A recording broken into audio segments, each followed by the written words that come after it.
दिल्ली में हर साल बढ़ते प्रदूषण ने लोगों की जिंदगी मुश्किल कर दी है। हवा की गुणवत्ता इतनी खराब हो जाती है कि सांस लेना तक चुनौती बन जाता है। और ऐसी ही स्थिति में अदालत से लेकर सरकार और आम जनता तक सभी समाधान की तलाश में रहते हैं। इसी संदर्भ में सुप्रीम कोर्ट ने और वहां के चीफ जस्टिस ऑफ इंडिया यानी कि CJI ने एक महत्वपूर्ण टिप्पणी की।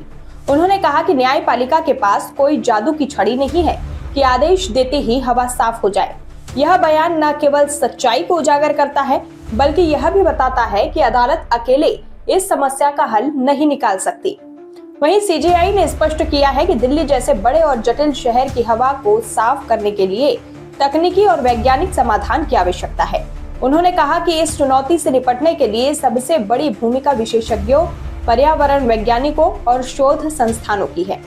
कोर्ट आदेश दे सकता है, निगरानी कर सकता है, लेकिन वास्तविक बदलाव वही आएगा जब विशेषज्ञ व्यवहारिक और टिकाऊ समाधान सुझाएंगे।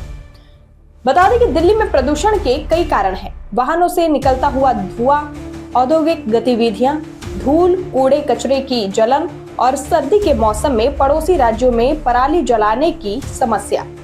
जी हाँ, इन सब पर जो कि प्रभावी नियंत्रण तभी संभव है जब सरकारें वैज्ञानिक सुझावों के आधार पर ठोस प्लान बनाकर कड़ाई से लागू करें। देखिए रिपोर्ट। एक्शन हो जाता है, आंखों में भी मतलब जलन होने लगी इससे।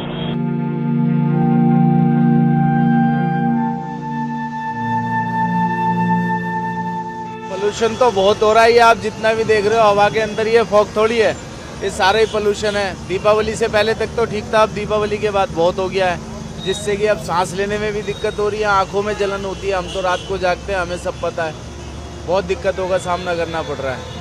जैसे हम सांस वगैरह ले रहे हैं तो वहाँ खांसी बहुत ज़्यादा हो रही है और मतलब जैसे होता है ना, कफ वगैरह बहुत ज़्यादा हो रहा है उस वजह से कि मतलब धूल वगैरह। और जो खासकर जो 2 व्हीलर वगैरह में जाते हैं, तुम कितना ही पैक हो जाओ, सांस वगैरह लेते हो तब प्रॉब्लम तो बहुत ज़्यादा होती है।